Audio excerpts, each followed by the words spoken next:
প্রতিশোধ ও প্রতিরোধের রাজনীতির বিপরীতে সব মত ও পথের সমন্বয়ে বাংলাদেশ জাতীয়তাবাদী দলের ভিত্তিতে একটি অন্তর্বর্তীকালীন, একটি বৈষম্যহীন, একটি সম্প্রীতিমূলক রাষ্ট্র প্রতিষ্ঠা করতে চান বিএনপি ভারপ্রাপ্ত চেয়ারম্যান।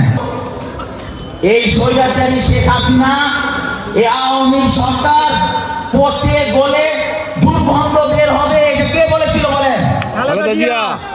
আমাদের দেশ নেত্রী বেগম খালেদা জিয়া বলেছিল এই স্বৈরাচারী সরকার এক সময় পচে গলে দুর্গন্ধ বেরোবে। বেরোচ্ছে কি বলেন? বেরোচ্ছে। এমন অবস্থা হয়েছে এই দেশ থেকে সে বিতাড়িত হয়েছে, বাধ্য হয়েছে। ঠিক, তার একটা নেতা কর্মীও ওপেন করতে পারে না। আমরা তো এই ধরনের রাজনীতি চাই নাই।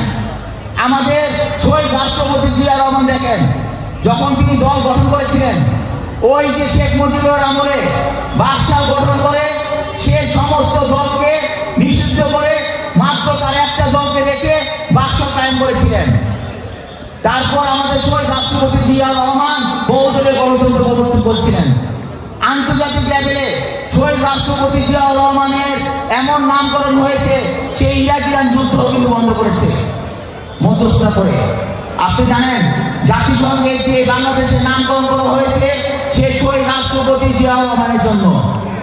এবং যে স্বৈরাচারী সরকার, এরশাদ সরকারের ক্ষমতা থেকে এই দেশকে ছিনিয়ে আনার মুখ্য ভূমিকা পালন করেছে, যে ঘরে গৃহিণী ছিল, গৃহিণী থেকে রাজপথে এসে আমাদের দেশকে বেগম খালেদা জিয়া গত 16 বছর এই জাতীয়তাবাদী দলের নেতা কর্মীরা গুম হয়েছে, বিচার বহির্ভূত হত্যাকাণ্ড হয়েছে, 60 লক্ষ নেতা কর্মীদের উপর মামলা হয়েছে, অসংখ্য ভাইরা এখন পর্যন্ত গুম।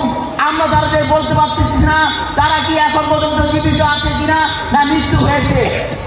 সেই 16 বছর আন্দোলনের ফসল এই গণ অভ্যুত্থান।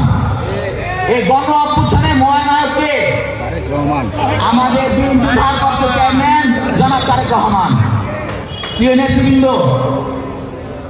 আপনারা এই 16 বছর অনেক কষ্ট করেছেন, আপনাদের ভাইদেরকে গুম হতে দেখেছেন, খুন হতে দেখেছেন এবং মামলা খেতে দেখেছেন। আপনারা দেখেছেন যে এই যে স্বৈরাচারী সরকার, যার এই যে পেট্রোল বাহিনী, তার দোসররা, পুলিশ বাহিনী কিন্তু এখনো কিন্তু রয়েছে, বিভিন্ন থানায় রয়েছে না, এখনো রয়েছে। আমাদের নেতা কর্মীদেরকে সামান্য ভুল পেলেও মামলা দিয়ে দেয়।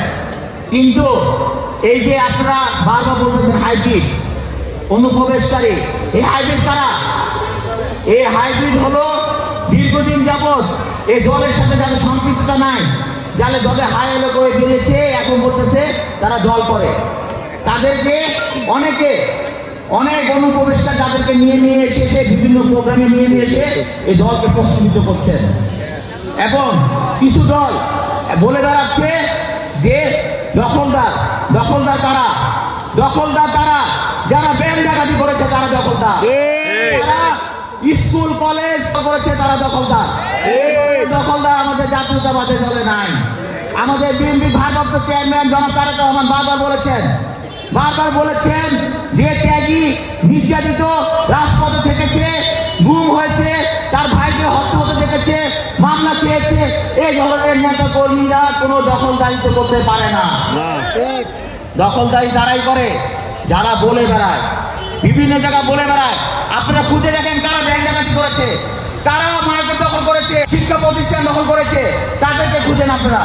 তাদেরকে না খুঁজে দীর্ঘদিন রাজপথে ত্যাগী নির্যাতিত আমার যুব দলের নেতা কর্মী, আমাদের ছাত্র দল, স্বেচ্ছাসেবক দল সহ বিএনপি অঙ্গ সংগঠন নেতা কর্মীদেরকে উপর দায়িত্ব পাচ্ছেন মিডিয়া কভারেজ করে।